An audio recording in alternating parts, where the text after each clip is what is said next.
नमस्कार साथीहरू, म अमृत सुनार। मेरो health Lok Sewa golden point YouTube च्यानलमा तपाईहरुलाई स्वागत छ। मैले आज हेल्थ लोकसेवा मोडेल क्वेशनमा समावेश गरिएका यो भन्दा अघिल्ला वर्षहरूमा सोधिएका हरेक प्रश्नपत्रहरू साथै यो भन्दा आगामी वर्षहरूमा सोध्न सक्ने प्रश्नपत्रहरूको मध्यनजर गर्दै हरेक प्रश्नको सहज ढंगले उत्तर दिन सक्ने गरी मैले 50 भन्दा बढी गोल्डन पोइन्ट छानेर तयार पारेको छु। क्वेशन नम्बर 1 मा छ major causes of blindness in Nepal is cataract. 2 मा छ अन्डामा कार्बोहाइड्रेट र भिटामिन सी बाहेक सबै तत्त्वहरू पाइन्छ। 3 मा छ स्वाइन फ्लू कुन भाइरसले सर्छ H1N1। क्वेशन नम्बर 4 मा छ unsafe period of menstrual cycle 9 to 19 days, 9 देखि 19 दिन अनसिप पिरियड। क्वेशन नम्बर 5 मा छ कुन हार्टमा बोन म्यारो हुँदैन क्लाभिकल बोनमा। क्लाभिकल बोनलाई चाहिँ ब्युटी बोन पनि भनिन्छ। मोस्ट इन्फेक्टिभ हेपाटाइटिस भनेर कुन हेपाटाइटिसलाई चिनिन्छ, यसको सही उत्तर रहेको छ हेपाटाइटिस बी। क्वेशन नम्बर 7 मा छ कार्डिक आउटपुटको कति प्रतिशत ब्लड मृगौलामा जान्छ, 25% अथवा 25%। क्वेशन नम्बर 8 मा छ flowing are the type of bleeding except. Option A मा चाहिँ आर्टरी, अप्सन बी मा चाहिँ भेन, अप्सन सी मा चाहिँ क्यापिलरी, अप्सन डी मा चाहिँ बनी। यसको सही उत्तर रहेको छ बनी। आर्टरी, भेन, क्यापिलरीमा चाहिँ ब्लिडिङ हुन्छ, त्यसैले अप्सन डी सही हुन्छ। क्वेशन नम्बर 9 मा रहेछ फादर अफ मेडिसिन भनेर कसलाई चिनिन्छ, यसको राइट एन्सर रहेको छ हिप्पोक्रेटस। क्वेशन नम्बर 10 मा रहेको छ औषधि मेटाबोलिजम हुने सबैभन्दा प्रमुख अङ्ग कुन हो, लिभर। यसको सही एन्सर चाहिँ लिभर हो, कलेज हो। क्वेशन नम्बर 11 मा छ percentage of water in urine is 96%, 96% र 2% चाहिँ युरिया हुन्छ र अदर 2% चाहिँ अरू हुन्छ। MDT stand for multi drug therapy, MDT multi drug therapy. Question number 13 मा छ मानव शरीरमा सबैभन्दा लामो हाड कुन हो, यसको सही उत्तर रहेको छ फ्युमर, जुन चाहिँ खुट्टामा हुन्छ। क्वेशन नम्बर 14 मा छ हातको अप्पर आर्ममा हुने कुन बोन हुन्छ, ह्युमरस। यसलाई चाहिँ कन्ट्रोल गर्ने सही आइडिया चाहिँ H for hand, H for humerus, humerus चाहिँ ह्यान्डमा हुन्छ, एच दुइटै। त्यसरी कन्ट्रोल गर्नु होला साथीहरू। त्यसपछि गएर क्वेशन नम्बर 15 मा रहेको छ renin is secrete by stomach, RENIN, renin secrete स्टोमकमा हुन्छ, RENIN रेनिन चाहिँ किडनीमा हुन्छ। The normal colour of new born baby is, यसको सही उत्तर रहेको छ पिङ्क। क्वेशन नम्बर 17 मा छ who is most important vitamin in iron absorption, यसको सही उत्तर रहेको छ सी। आइरन एब्जर्प्सन गर्नको लागि चाहिँ मुख्य प्रमुख भूमिका खेल्ने चाहिँ भिटामिन सी हो साथीहरू, यो पनि हजुरले ख्याल गर्नु होला। भिटामिन सीले चाहिँ आइरन एब्जर्प्सन गर्छ। अनि पिएच अफ ब्लड इज 7.4, यसको रेन्ज चाहिँ 7.35 to 7.4 हुन्छ साथीहरू। The inguinal hernia is most common type of hernia, जस्तै इन्गुनल हर्निया चाहिँ most common type of hernia हो। Inguinal hernia is most common type of in female भनेपछि चाहिँ फ्युमरल hernia हुन्छ साथीहरू। यो चाहिँ हजुरले ख्याल गर्नु होला। कजेटिभ अर्गानिजम अफ स्क्याबिज इज, यसको सही एन्सर रहेको छ सार्कोपिड्स स्क्याबी। क्वेशन नम्बर 20 को। अब क्वेशन नम्बर 21 को रहेको छ समुद्रको पानीमा साइलको कन्सन्ट्रेसन कति हुन्छ, 3.5% रहेको छ।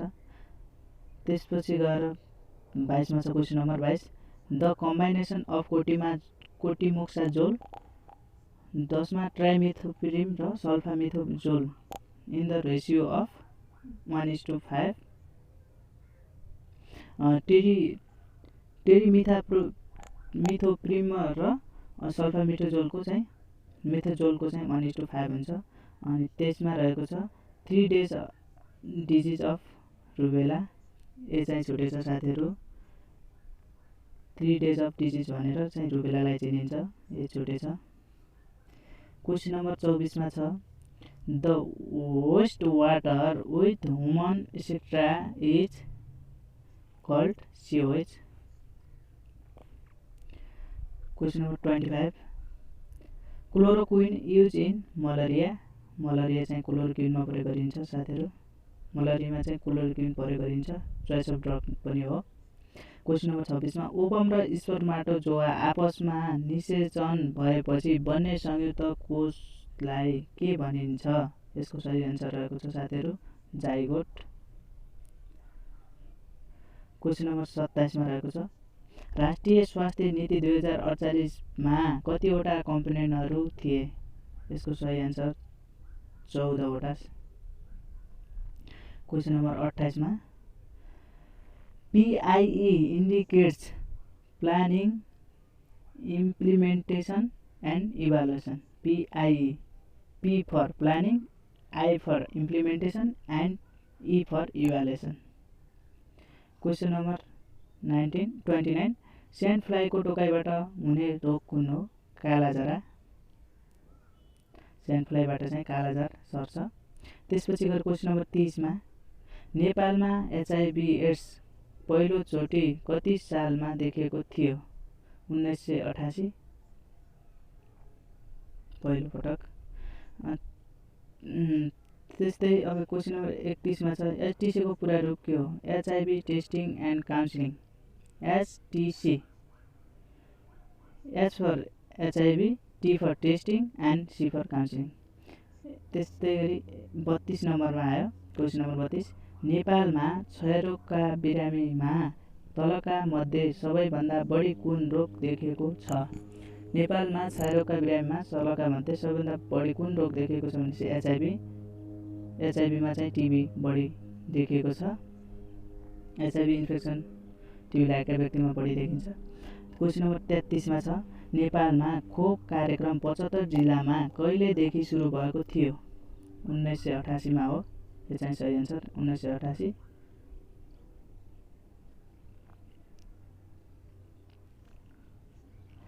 त्यसपछि गएर क्वेसन नम्बर 34 मा नेपालमा सुर्तीजन्य पदार्थ नियन्त्रण कार्यक्रम स्वास्थ्यको कुन निकाय अन्तर्गत पर्दछ? NHEICC अन्तर्गत पर्दछ। यसै गरी क्वेसन नम्बर 35 मा छ एसिटी नेपालमा कति सालबाट सुरु भएको हो? यो चाहिँ 2000। क्वेसन नम्बर 36 मा छ परिवार नियोजन दिवस कहिले मनाइन्छ? 15 सेप्टेम्बरमा चाहिँ परिवार नियोजन दिवस चाहिँ मनाइन्छ। क्वेसन नम्बर 37 मा छ अटोटोक्सिसिटी गराउने मेडिसिन कुन हो? स्ट्रेप्टोमाइसिन छ। स्ट्रेप्टोमाइसिनले गराउँछ। क्वेसन नम्बर 38 मा रहेको छ साथीहरू प्रोटिन इज एन्टिजेन रहेछ। त्यसपछि गएर 39 मा रहेको छ MDR TB treatment and example of tertiary prevention. MDR TB treatment is an example of tertiary prevention. Question number 40 मा छ ग्राम थ्योरी अफ डिजिज कसले प्रतिपादन गरेका हुन्? लुई पास्चरले चाहिँ साथीहरू ग्राम थ्योरी अफ डिजिज चाहिँ प्रतिपादन गरेका हुन्। क्वेसन नम्बर 41 मा छ तलका मध्ये कुन भाइटल स्ट्याटिस अन्तर्गत पर्दैन? तलका मध्ये कुन भाइटल स्ट्याटिस अन्तर्गत पर्दैन है साथीहरू? ख्याल गरेर चाहिँ क्वेसन सोध्नु होला। तलका मध्ये कुन भाइटल स्ट्याटिसमा पर्दैन? Death, delivery, marriage, birth and delivery. Delivery चाहिँ भाइटल स्ट्याटिक्समा पर्दैन। Screen test is secondary prevention. Screen test चाहिँ साथीहरू सेकेन्डरी प्रिभेन्सन अन्तर्गत पर्दछ। स्क्रिन टेस्ट चाहिँ सेकेन्डरी प्रिभेन्सन अन्तर्गत पर्दछ। अनि क्वेसन नम्बर 43 मा छ जेरोन्टोलोजी भनेको चाहिँ study of the old age हो। अनि क्वेसन नम्बर 44 मा छ entomology is the insect study of the इन्सेक्टहरूको चाहिँ अध्ययन गर्ने उसलाई चाहिँ इन्टोमोलोजी भनिन्छ। अनि ह्युमन आई लेन्स चाहिँ बाइकन्केभ सेप हुन्छ।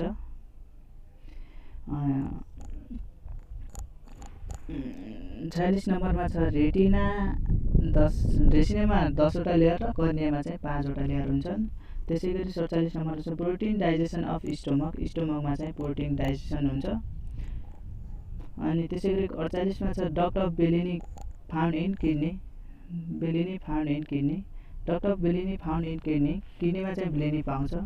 49 मा रहेको छ साथीहरू function of nucleus is to control the सेललाई कन्ट्रोल गर्ने काम गर्छ।